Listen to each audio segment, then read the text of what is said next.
in this journey together through the book of Romans from a first century Jewish perspective. What we're doing is we're going through the book of Romans, and we're using primarily the Aramaic text. At times we've made some use of the Greek to see what the Greek translator understood the text to mean.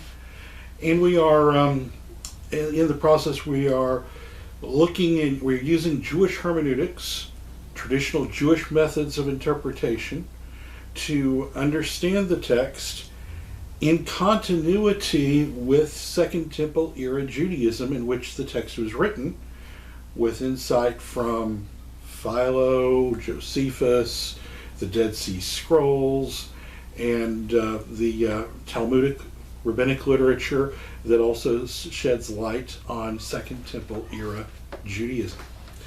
And so we are in chapter 12, and we're starting in verse 1. This is really the wrap-up of the book of Romans. Hopefully you all have your handouts. This is the wrap-up of the book of Romans, really.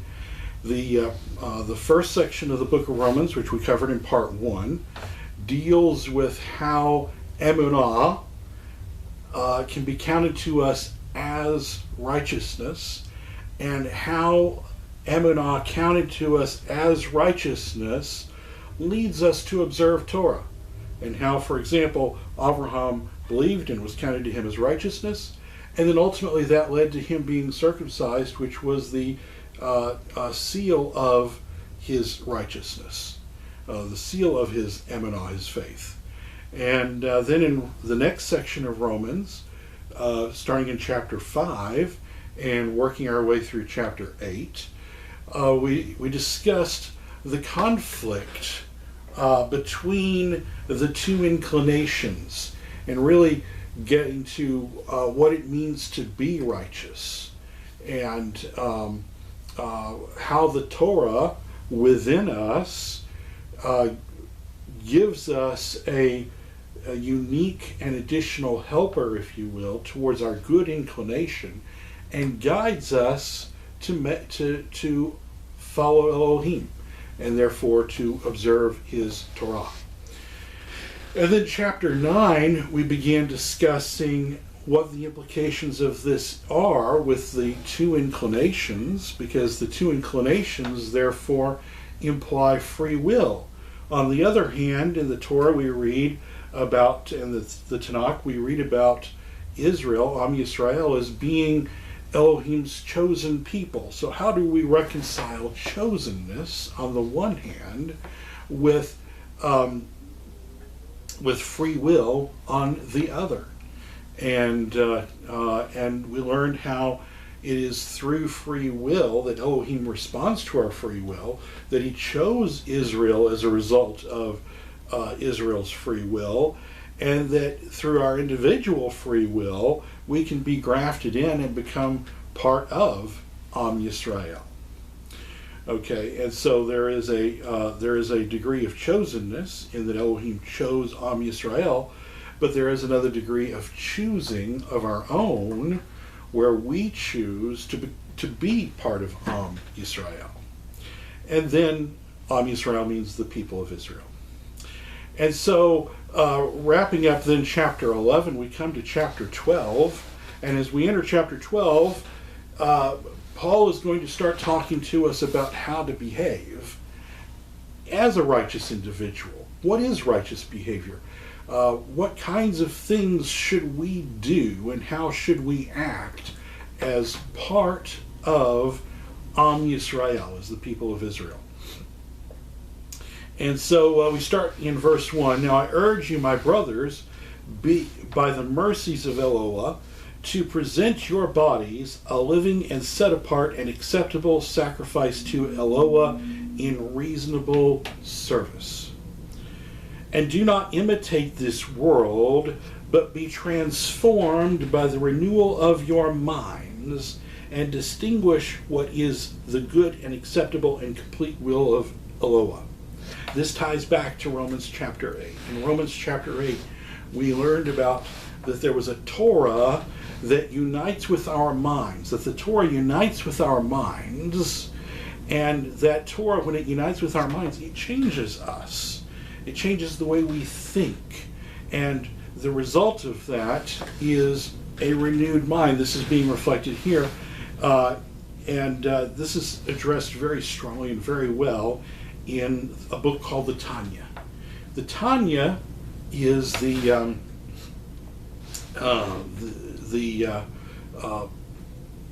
work of the Rebbe Zalman, who was also known as the Alter Rebbe, the first Rebbe of the Chabad movement. It's the foundational work of the Chabad movement, and it is the Rebbe Zalman wrote the Tanya as part of an effort to defend Hasidism.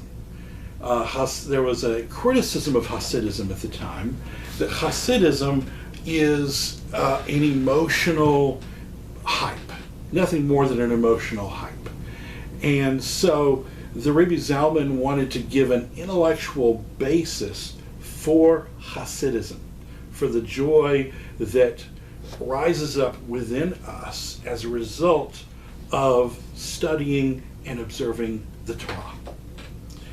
And so it's a wonderful book, very, very, very much like Paul, frankly. And so I'm going to read a little bit from Tanya here, some things that are very relevant to what Paul is talking about this transforming of ourselves and the renewal of our mind that makes us different from the world. Reading from the 4th chapter of Tanya, it says, "For when a person actively fulfills all the precepts," by the way, this is your first handout. First handout says, "Be changed by the renewal of your minds." For when a person actively fulfills all the precepts which require physical action, and with his power of speech, he occupies himself in expounding all the 613 commandments and their practical application, and with his power of thought, he comprehends all that is comprehensible to him in the pardes of the Torah. The pardes is all four levels of understanding of the Torah. The Peshat, which is the literal understanding, the Remez, which is the implied understanding, the Drosh, which is the allegorical or homiletical understanding, and the Sod, which is the hidden secret or mystical understanding of the text. It says, then the totality of the 613 organs of his soul are clothed in the 613 commandments of the Torah. Specifically, the faculties of Chabad. Chabad is the first letter from each Hebrew word for Chachma, wisdom, Beinah, understanding, and Da'at, knowledge. In his soul, so specifically the faculties of wisdom, understanding, and knowledge, in his soul are clothed in the comprehension of the Torah, which he comprehends in pardes, on all four levels, to the extent of his mental capacity and supernal root of his soul. In other words, we understand when he studies the Torah, when a person studies the Torah and derives the best understanding that they are capable of the Torah. And the midot, those are the emotions, namely fear and love, together with their offshoots and ramifications, are clothed in the fulfillment of the commandments in deed and in word. So when we learn the Torah and it becomes part of our thinking, then that reflects in what we say and what we do. Namely in the study of the Torah, which is the equivalent of all of the commandments. For love is the root of all the 248 positive commands, all originating in it and having no true foundation without it, inasmuch as he who fulfills them in truth truly loves the name of Elohim and desires to cleave to him in truth. For one cannot truly cleave to him except through the fulfilling of the 248 commandments, which are the 248 organs of the king, as it was as is explained elsewhere, whilst fear is the root of the 365 prohibitive commandments, fearing to rebel against the Supreme King, King of Kings, the Holy One, blessed be He, or a still deeper fear than this, when he feels ashamed in the presence of the divine greatness, to rebel against His glory and do what is evil in His eyes, namely, any of the abominable things which are hated by Elohim, which are the klipot and the sitra achra, the originate in wickedness and the evil side, if you will, which draw their nurture from man below and have their hold on him through the 365 prohibitive commandments that he violates. So what it's saying is that the 613 commandments are divided into two groups. There's 248 do's, and there's 365 don'ts. The 248 do's, when we study the Torah and we learn the Torah, and it actually, what happens is that the wisdom of Torah enters into our understanding as seed implanting into a womb. And then it gestates in our understanding, and it gives birth to knowledge, a knowledge of the Torah. And when it gives birth to a knowledge of the Torah, that knowledge of the Torah within us then results in faith, in emunah. Okay? Faith is how we have a knowledge of the Torah, but then when we have a conviction of the Torah, that becomes a feeling. And then the Torah begins to influence how we feel, and that expresses itself in two primary ways: in love and in fear. By fear we mean awe and reverence, okay? Not fear like we might think of. So on the one hand, the 248 positive commandments, we then are inclined to follow those because the Torah has transformed our minds and we love Yahweh, and therefore we want to do the things He asked us to do.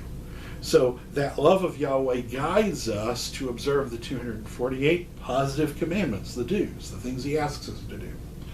And that awe and reverence and fear in the sense of awe and respect for Yahweh, they then lead us to not want to follow the don'ts. In other words, to not do the things that the Torah tells us not to do. Because, for one thing, we don't want to invoke His wrath, but on an even deeper level, okay, the way it should be, we don't want to be ashamed in His eyes. We want to please our Father. We don't want, it's like, oh man, if my father knew this, he'd be ashamed of me. I don't want him to be, I don't want that. Okay, so then let's go on to something in Tanya chapter 5 that also is very insightful on this subject. It says, now, when an intellect conceives and comprehends a concept with its intellectual faculties, this intellect grasps the concept and encompasses it. This concept is in turn grasped, enveloped, and enclosed within that intellect which conceived and comprehended it. This is talking like what Paul talked about earlier in Romans chapter 8, a Torah that unites with my mind. The mind, for its part, is also clothed in the concept at the time it comprehends and grasps it with the intellect. For example, when a person understands and comprehends fully and clearly any halacha. A halacha is essentially an issue of Torah. His intellect grasps and encompasses it, and at the same time is clothed in it. Consequently, as the particular halacha is the wisdom and will of Elohim, when a person knows and comprehends with his intellect such a verdict in accordance with the law, he, or the Torah, he has thus comprehended, grasped, and encompassed with his intellect the will and wisdom of the Holy One. Blessed be He, whom no thought can grasp, nor His will and wisdom, except when they are clothed in the Torah that have been set out for us.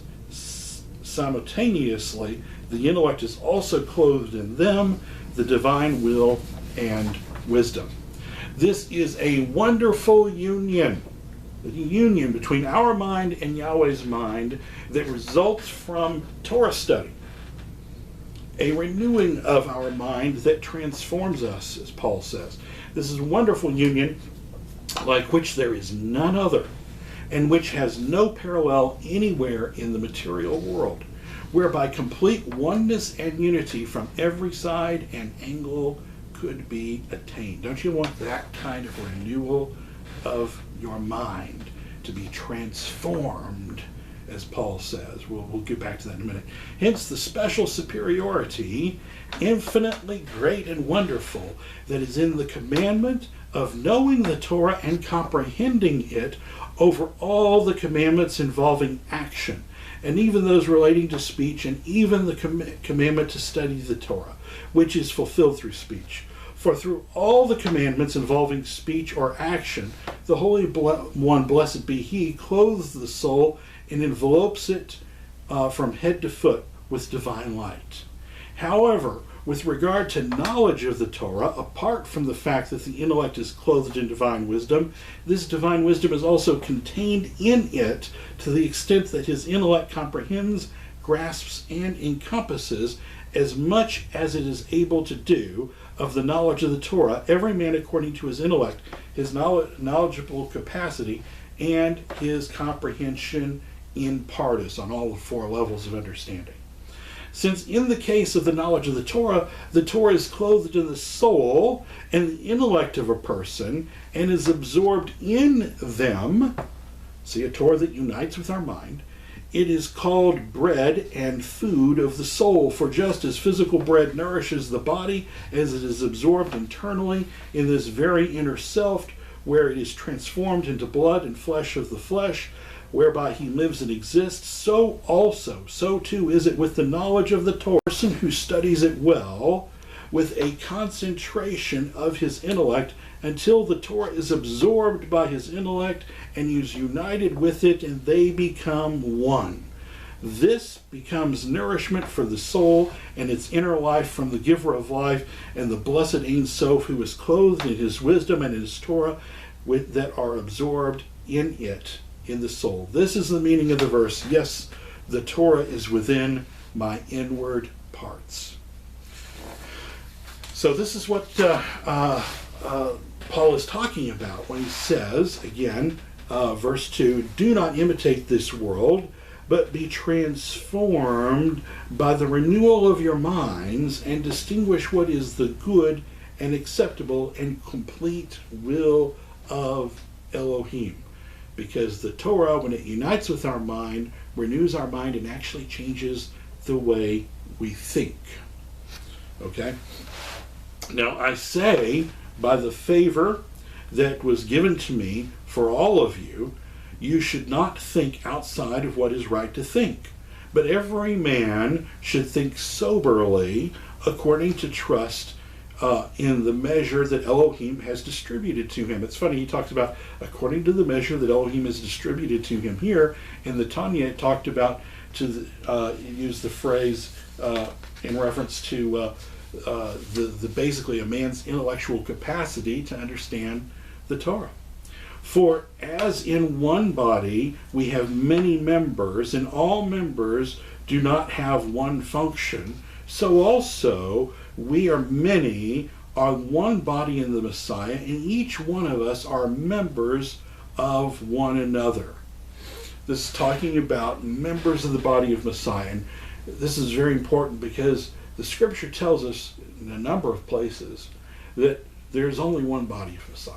And it is intended by Yahweh that the one body of Messiah be ultimately and fully united.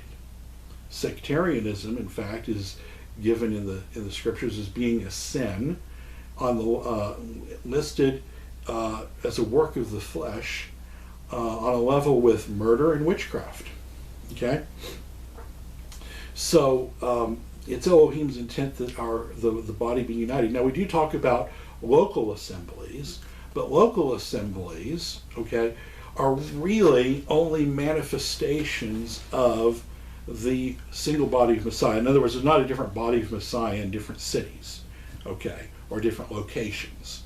So in the scriptures, when it talks about the assembly of Elohim, which is in Rome, or the assembly of Elohim that was in Galatia or Corinth,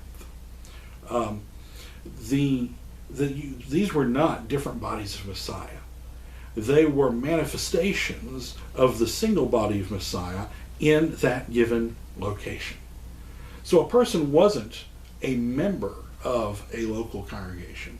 That concept did not exist in the scriptures. Okay?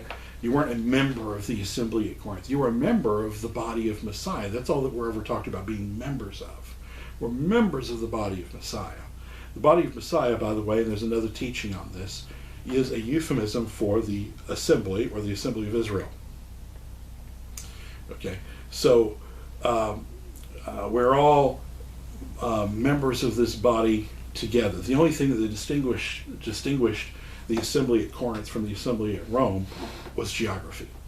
Okay, a person wasn't a member of the local assembly; they were a member of the body of Messiah, and geography was a fact that placed them in a particular place where there was a manifestation of the body in that city. Okay. For as in verse 4, for as in one body we have many members, and all members do not have one function, so also we are many who are one body in the Messiah, and each of us are members of one another. For we have various gifts according to the favor that is given to us. There is that which is of prophecy, according to the measure of one's faith. There is that which is serving, one that has in his serving, and there is one that is a teacher in his teaching. Now notice, and then we see this also in Ephesians chapter 4, a teacher is not called as a teacher to a local congregation, but rather a teacher is called as a teacher in the body of Messiah. And there is that which is a comforter in his comforting, and one who gives with simplicity, and one who presides with diligence, and one who is merciful and with cheerfulness. In other words, there's all kinds of people with all kinds of talents and functions in the body of Messiah. And this is talked about in great detail in 1 Corinthians chapter 12. And let not your love be deceitful, but hate evil and cleave to good. Be compassionate to your brothers and love one another. Prefer one another in honor. This is a reference, by the way, to Torah, Leviticus 18:19, I believe it is. Rejoice in your hope, endure your afflictions, be steadfast in prayer. Communicate to the necessity of the set apart ones. Be compassionate to strangers. Bless your persecutors. These are all things that we should do as members of the body of Messiah, because we're grafted into the body of Messiah. So now we've become, Paul's saying, now that you've become part of the body of Messiah, now that you've done that, here's how you ought to act. These are the things you ought to do. If you've got the mind, the renewed mind, this is what it's going to reflect in your daily activity, in the things that you do and say. Bless your persecutors, bless and do not curse. Rejoice with those who rejoice, and weep with those weeping. Let's look at our next handout. Our next handout says, weep with those weeping, Romans 12:15. And I want to bring a couple of things here. First of all, let's discuss a little story in the Talmud, in Ta'anit 11a. Our rabbis have taught, when Israel is in trouble and one of them separates himself from them, then the two ministering angels who accompany every man come and place their hands upon his head and say, so-and-so who separated himself from the community shall not behold the consolation of the community. Another Bereta, a Bereta is a tradition from the Mishnaic era that does not appear in the Mishnah, but appears in the Talmud. Another Bereta taught, when the community is in trouble, let not a man say, I will go to my house and I will eat and drink with all, and all will be well with me. For of him who does so, Scripture says, and behold, joy and gladness, slaying oxen and killing sheep, eating flesh and drinking wine. Let us eat and drink, for tomorrow we shall die. Isaiah 22:13. What follows after this verse? And the Lord of hosts reveals himself in mine ears. Surely this iniquity shall not be expiated by you till you die. This is the conduct of the ordinary man. But what does the scripture say of the conduct of the wicked? Come, you, I will fetch wine, and we will fill ourselves with strong drink, and tomorrow shall be as this day. Isaiah 56:12. What follows after this verse? The righteous perishes, and no man lays it to his heart. And the righteous is taken away from the evil to come. Isaiah 57:1. But rather, and this is the key passage, but rather a man should share in the distress of the community. This is what Paul is saying when he says, weep with those weeping. For so we find that Moshe, our teacher, shared in the distress of the community, as it is said, but Moshe's hands were heavy, and they took a stone and put it under him, and he sat thereon. Exodus 17:12. But did not then Moshe have a bolster or a cushion to sit on? This is then what Moshe meant to convey. In other words, he could have sat on a cushion, but he didn't. He sat on a rock. As Israel are in distress, I too will share with them. So he who shares in the distress of the community will merit to behold its consolation. Perhaps a man will say, who is there to testify against me? The very stones of this house and its beams testify against him. In other words, who will know? I've just ignored the needs of the community and locked myself away in my house and enjoyed all of my food and drink while the community, and given no concern for the needs of the community outside of my home. Who will know? The very stones of his house and its beams testify against him, as it is written, for the stone shall cry out of the wall, and the beam out of the timber shall answer it. Habakkuk 2:11. In the school of Rabbi Shelah, it was taught the two ministering angels who are accompanying every man testify against him, as it is said, for he will give his angels charge over thee. Psalm 91:11. Rabbi Hidika says, a man's own soul testifies against him, as it is said, keep the doors of your house from her that lies in your bosom. Micah 7:5. And some say a man's own limbs will testify against him, as it is said, you are my witness, saith the Lord. Isaiah 43:10. Okay, so this very same idea of being part of the community, and weeping with the community, and if the community is in distress, sharing in that distress, not hiding away and enjoying great comfort when the community is in distress. There's a good example of this referenced in the Gospel according to the Hebrews. The Gospel according to the Hebrews was an apocryphal gospel that was used by the Nazarenes in ancient times, the original Jewish followers of Yeshua. And the gospel of the Nazarenes was actually, the gospel according to the Hebrews, was actually a longer version of our Gospel of Matthew, but it was also partially the basis for all of our synoptic Gospels. Anyway, the Gospel according to the Hebrews was lost. We don't have an actual copy of it anymore, although I did publish a reconstruction of it. We do have about 50 quotations from it that are in various statements by the so-called church fathers. And there's one given by Origen in his commentary to Matthew 15:14, which is actually discussing Matthew 19:16. In the Latin version of Origen's commentary, it says, it is written in a certain gospel which is called according to the Hebrews, if at least anyone care to accept it, not as authoritative, but to show light on the question before us. The other of the two rich men men said to him, Master, what good thing must I do that I may live? He said to him, Man, fulfill the Torah and the prophets. He answered him, That I have done. He said to him, Go and sell all that you possess and distribute it among the poor. And then come and follow me. But the rich man began to scratch his head, and it pleased him not. And the Lord said to him, How can you say, I have fulfilled the Torah and the prophets? For it stands written in the Torah, Love your neighbor as yourself. Leviticus 19:18.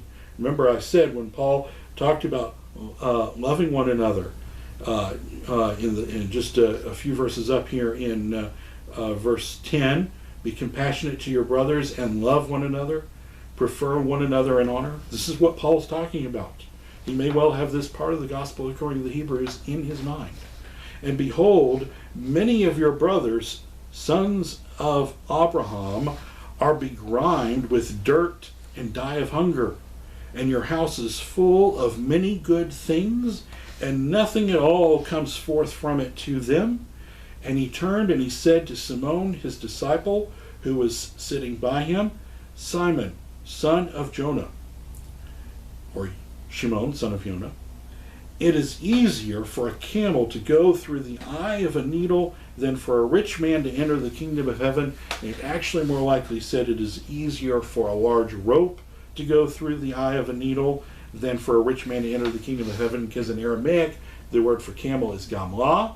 Gamlah can also mean a large rope, and there's obviously a logical relationship between a large rope and a needle that doesn't exist with a camel and a needle. Nonetheless, what we gather here is that there is this concept of weep with those weeping and sharing in the distress of the community, not living in great comfort and hiding away with your plenty and enjoying your plenty when the community is in distress and weeping. Okay, verse 13. Communicate to the necessity of the set-apart ones. Be compassionate. No, we were in verse 15. Sorry, let's go to verse 16. And whatever you think concerning your nephesh, also think about your brothers. And do not think with a proud mind, but associate with those who are meek. And do not be wise in the thoughts of your own nephesh. In other words, in your own estimation. Don't look at yourself as wise. Look at yourself as a fool. Do not recompense a man evil for evil, but be diligent to do good before all the sons of men. This brings us to our next handout.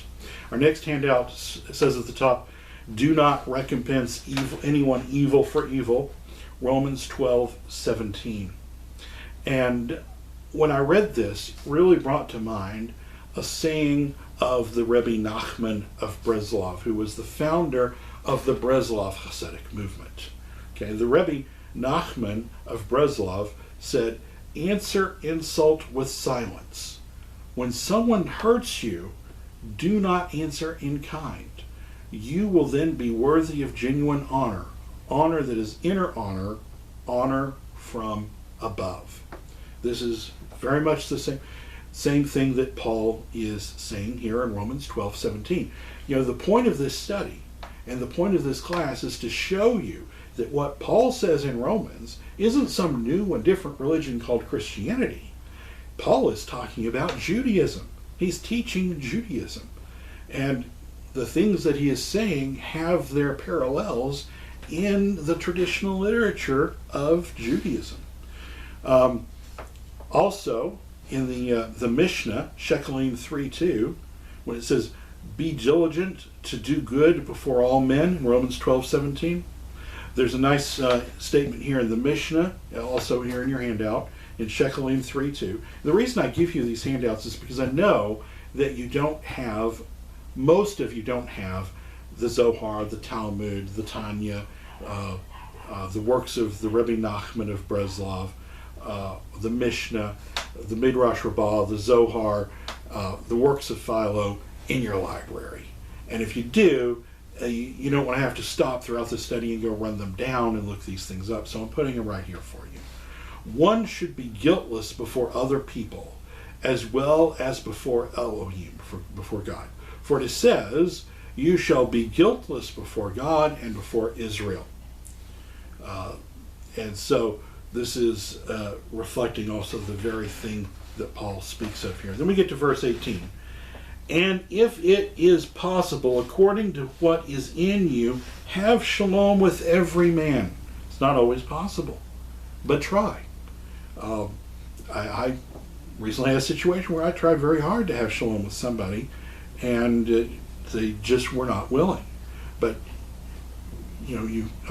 our job is to try.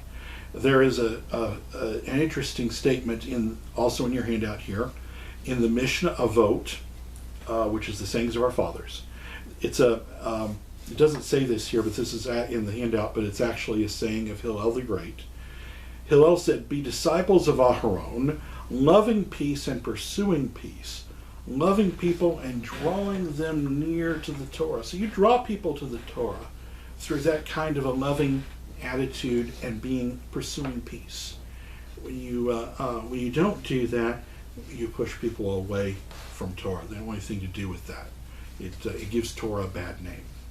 And that's what Paul here, that's what Hillel the Great was saying, and that's what Paul is also saying in Romans 12:18. So now let's get to Romans 12:19, 19 through 20, and we have another handout for that. And of course, you know me with handouts. We've got plenty of handouts. So we get to verse 19. And do not avenge your nefeshot, my beloved, but give no place to anger.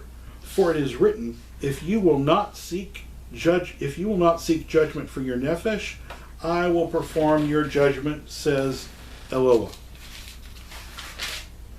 And if your enemy is hungry, to him you will heap coals of fire upon his head. And do not let evil overcome you, but overcome evil with good, which is what Romans 8 was talking about, what this idea of the transforming of our mind and the good inclination overcoming the evil inclination. Now let's look at our handout here. First of all, let's look at some of the passages from the Tanakh that are being referenced in these two verses. Some of them by implication, and some of them are actually being quoted or paraphrased here. Leviticus 19:18, which we've mentioned several times in this chapter. You shall not take vengeance, nor bear any grudge against the children of your people, but you shall love your neighbor as yourself. I am Yahweh. Proverbs 20:22. Say not you, I will requite evil. Wait for Yahweh, and he will save you. Proverbs 24:29. Say not, I will do to him as he has done to me. I will render to the man according to his work. Which Paul referenced earlier in this book, by the way, in the first 4 chapters. Vengeance is mine, Deuteronomy 32:35. Vengeance is mine and recompense against the time when their foot shall slip. For the day of their calamity is at hand, and the things that are to come upon them shall make haste. Psalm 94:1. O Yahweh, you El, to whom vengeance belongs. You El, to whom vengeance belongs, shine forth.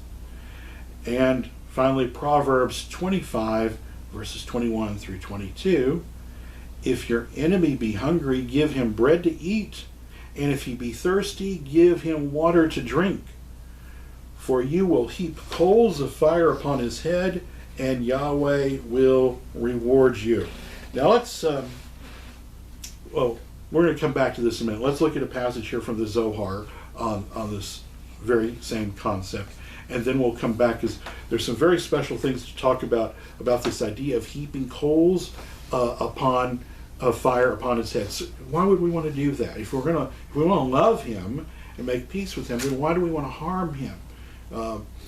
Because one way of reading this is that, hey, you really want to get at that guy that's bothering you, you be nice to him.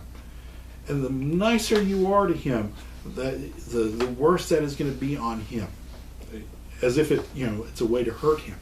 But there's another aspect of that we're going to look at.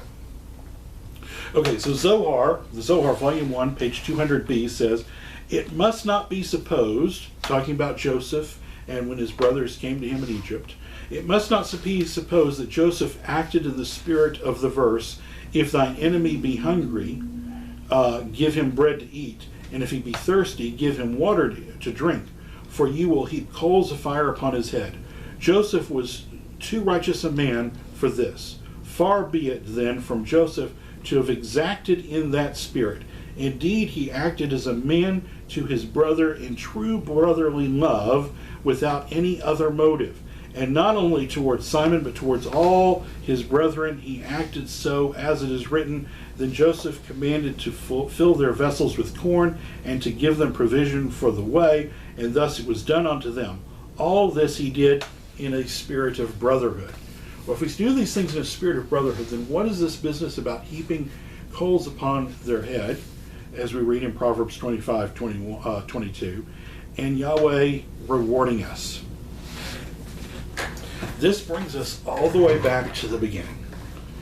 At the very beginning of our study of Romans, in our first lesson, we talked about Babylonian Talmud Sukkot 52a, and the dispute about who is being mourned for in Zechariah 12:10.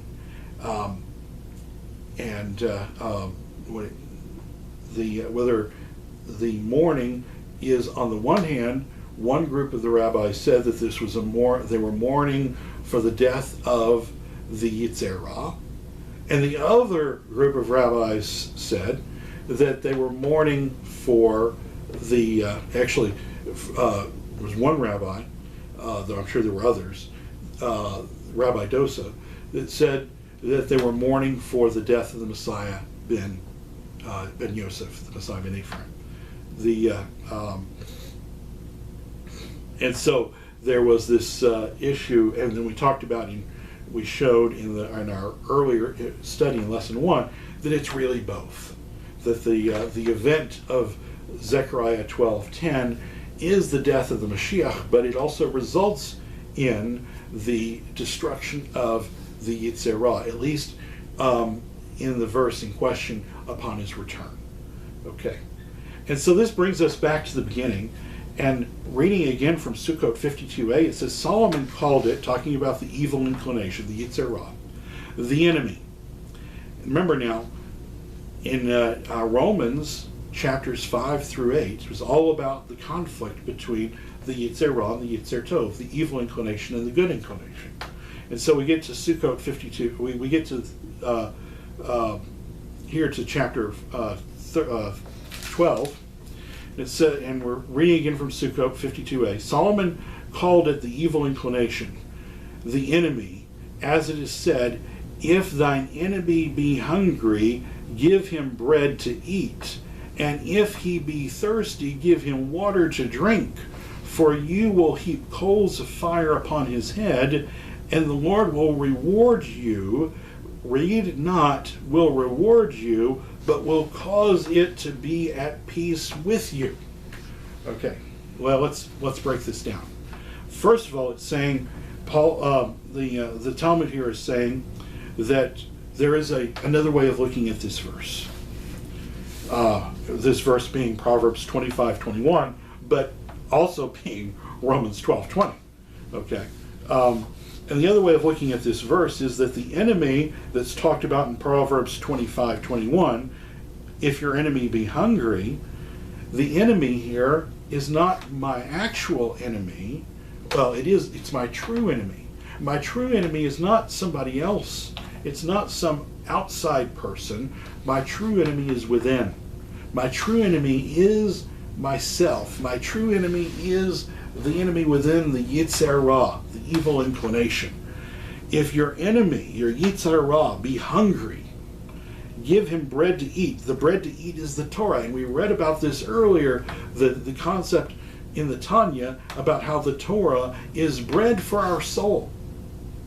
So when we give bread to our soul to eat, it then becomes part of our soul, just as bread becomes part of our body, and it changes and renews our mind and changes the way we think.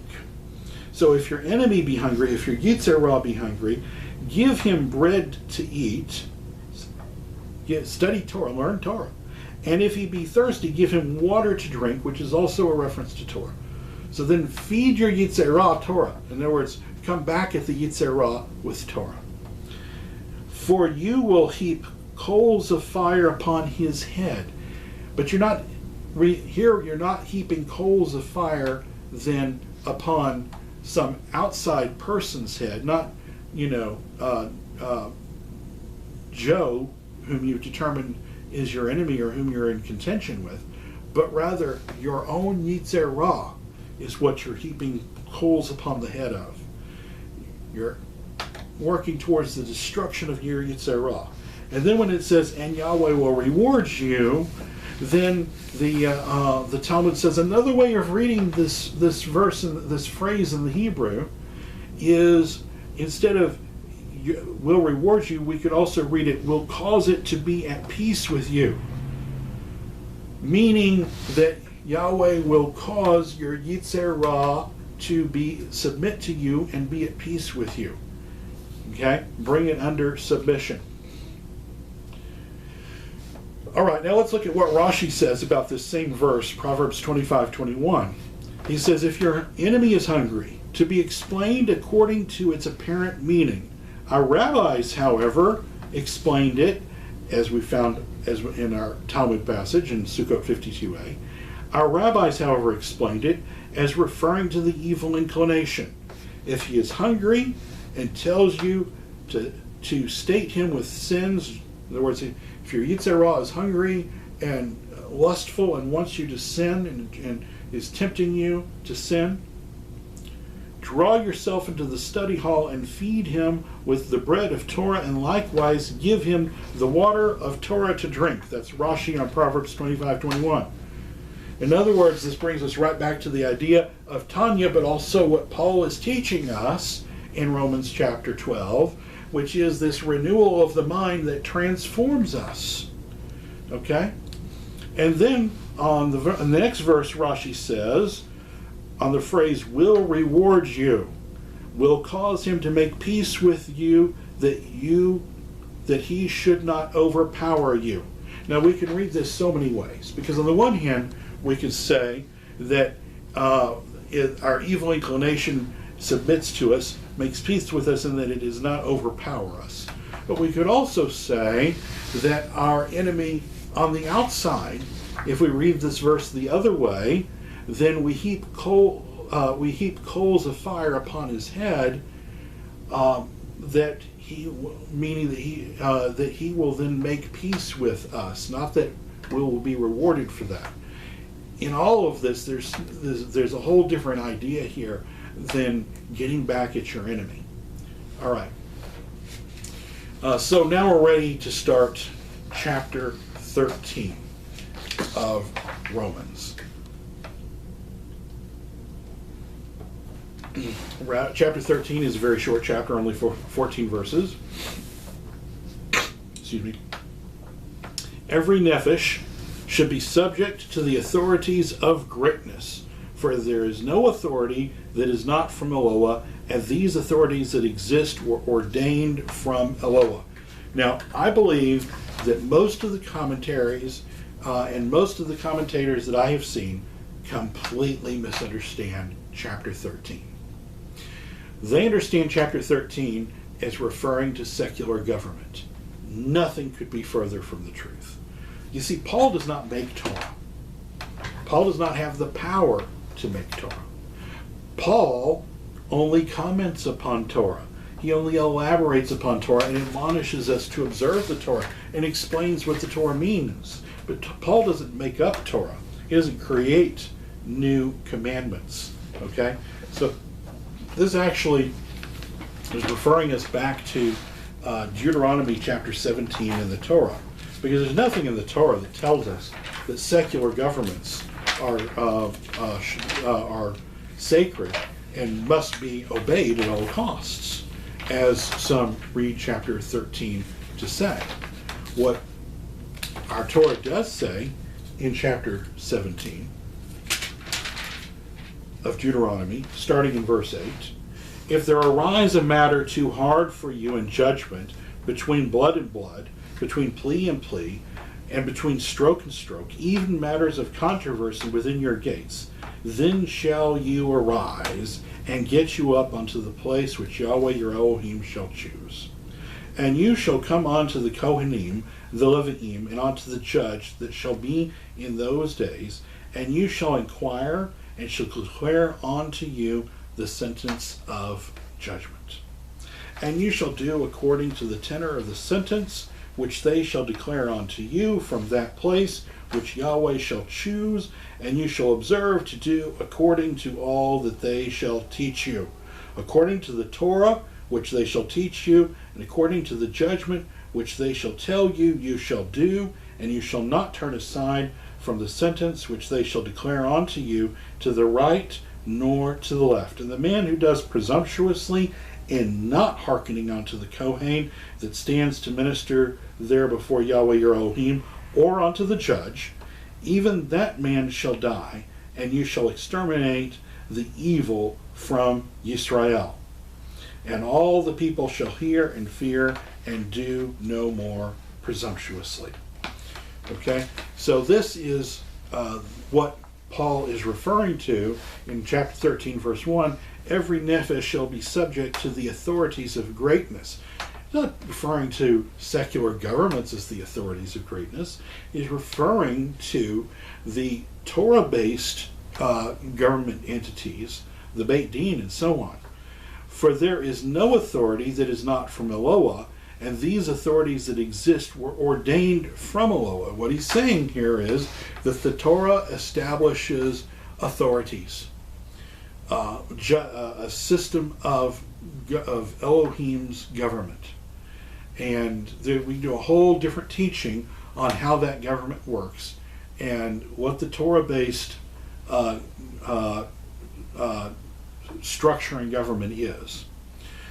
But that is what Paul is talking about here, not secular government. He's not talking about the Roman Empire.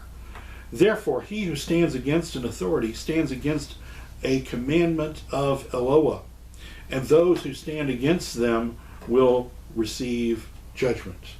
He's not talking about secular government. He's talking about standing against the authorities that Yahweh has put in place in accordance with Deuteronomy chapter 17. For judges are not a fear for good works, but for evil. Do you want therefore not to be afraid of an authority? Do good, and you will have praise for him. Again, it's not referring to secular judges. It's referring to the judges that are talked about in Deuteronomy chapter 17. For he is a servant of Eloah, but to you for good. And if you do evil, fear, for he is not girded with the sword in vain. For he is a servant of Eloah and an avenger of wrath to those who do evil. And because of this, it is necessary for us to be subject, not only because of wrath, but also because of our conscience. Because of this, you also give tribute money. Now, this is not talking about taxes, although we do render unto Caesar what is Caesar's. This tribute money is talking about the temple tax, the tithe, the redemption of the firstborn, etc., the first fruits offering.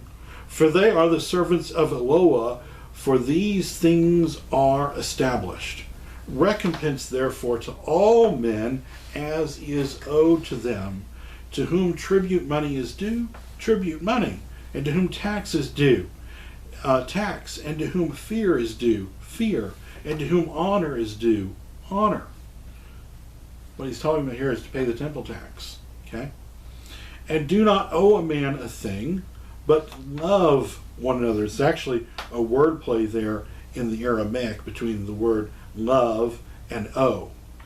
For he who loves his neighbor has fulfilled the Torah. Again, we talked about that in chapter 12. It's a repeating theme here. For this is even also that which is said, do not commit adultery, and do not kill, and do not steal, and do not covet. These are all mitzvot of the Torah. As if there is another commandment, it is fulfilled in this saying, love your neighbor as yourself.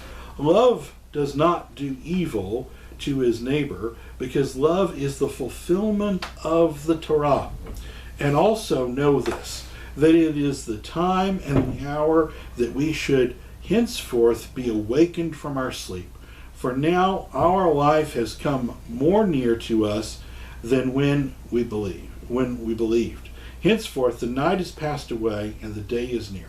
Thus let us lay aside from us the works of darkness, and let us put on the armor of light.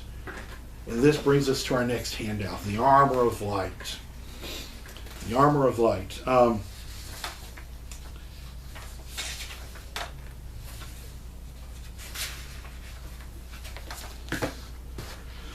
Genesis chapter 3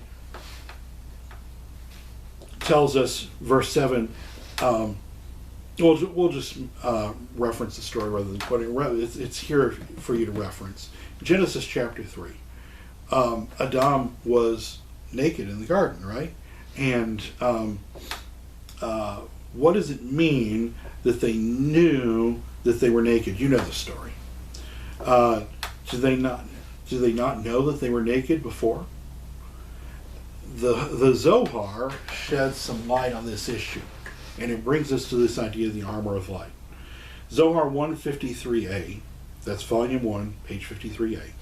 And when Adam sinned, Elohim took from him the armor of the bright and holy letters which he had been encompassed, the armor of light. And when he and his wife were afraid, perceiving that they had been stripped, so it says, and they knew that they were naked. At first they had been invested with those glorious crowns which gave them protection and exemption from death. But Seth was calling them that they had been deprived of their exemption, and that they had brought death on themselves and all the world. So the armor of light is what Adam and Chava were wearing before the fall. But at the fall, they lost this armor of light, and then they knew they were naked. And suddenly they were naked. They were like, oh no, we're naked. Okay?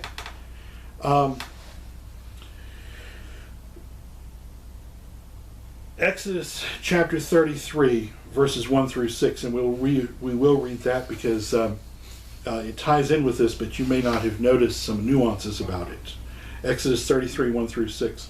And Yahweh spoke unto Moshe, depart, go up hence, you and the people that you have brought out of the land of Egypt, unto the land of which I swore unto Abraham, to Yitzhak, and to Yaakov, saying, unto your seed I will give it. And I will send an angel before you, and I will drive out the Canaanite, and the Amorite, and the Hittite, and the Perizzite, and the Hivite, and the Jebusite, or the Jebusite, unto a land flowing with milk and honey. For I will not go up in the midst of you, for you are a stiff-necked people, lest I consume you in the way. And when the people heard these evil things, they mourned, and no man did put on his ornaments.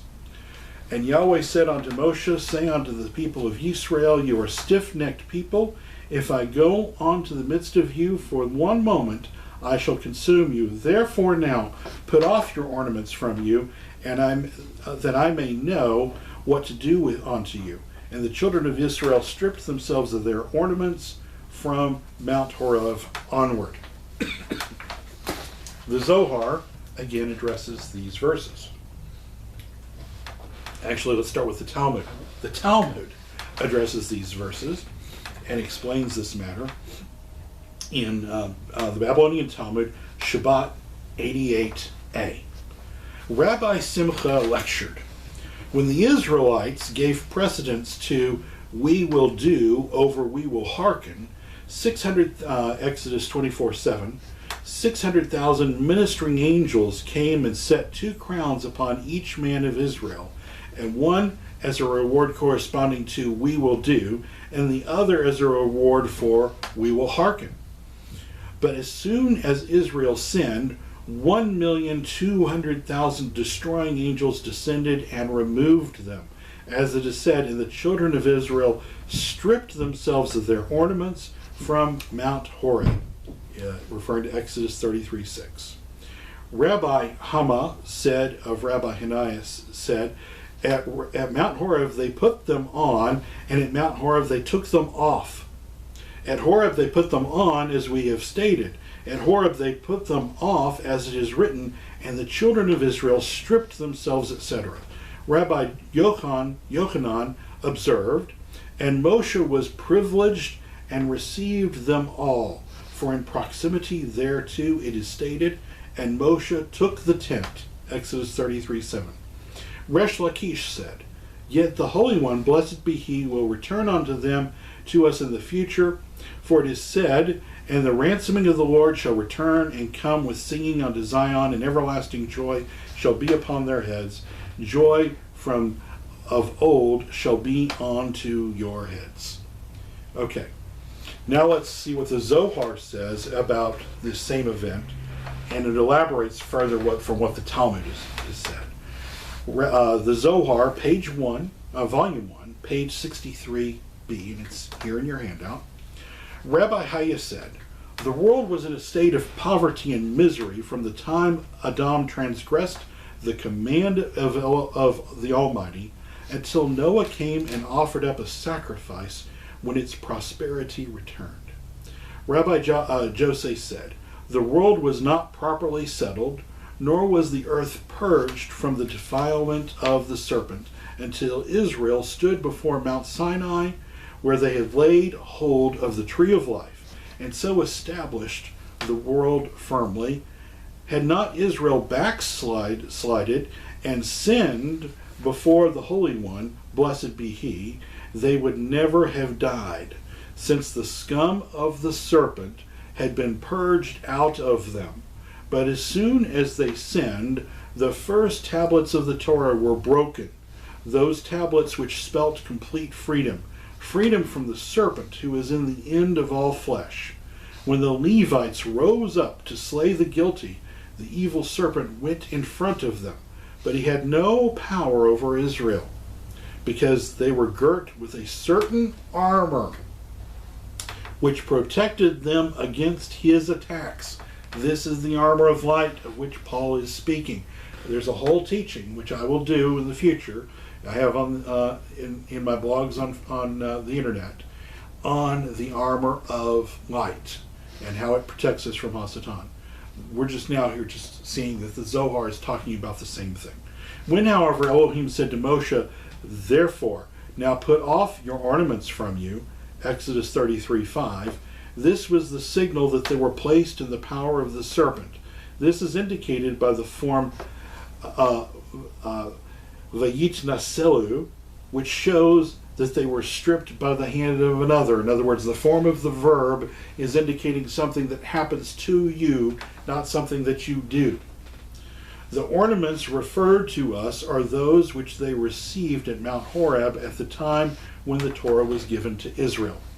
And another brief statement in the Zohar, actually a bit earlier in volume 1, page 52b.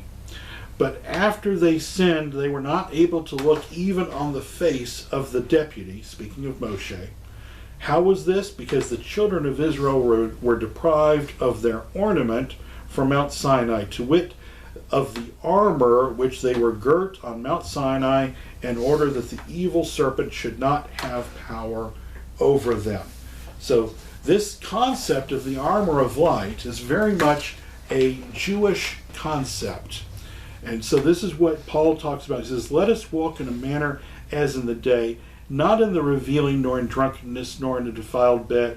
Let's back up. Verse 12, "Henceforth the night is past and the day is near. Thus let us lay aside from us the works of darkness," the Yitzhak, "and let us put on the armor of light.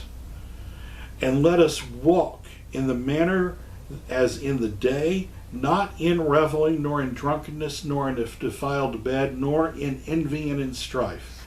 But put on our Adon Yeshua the Messiah, and have no care for the covetousness of our flesh. Again, this theme of overcoming the Yitzer Ra with the Yitzer Tov, and thus putting on this armor of light. This is the behavior that we should have as believers. Okay, we're going to go ahead and stop here because we've gone long enough for one study, and we will continue in part 5. I intended to do this in 4 parts, but we're going to go ahead and stop here, and then in part 5 we'll begin with chapter 14 and go through chapters 14 through 16 in our complete wrap up of Romans. All right, so Shavua Tov, thanks for taking time to study with us, and we hope that you will learn and benefit from these studies. Shalom.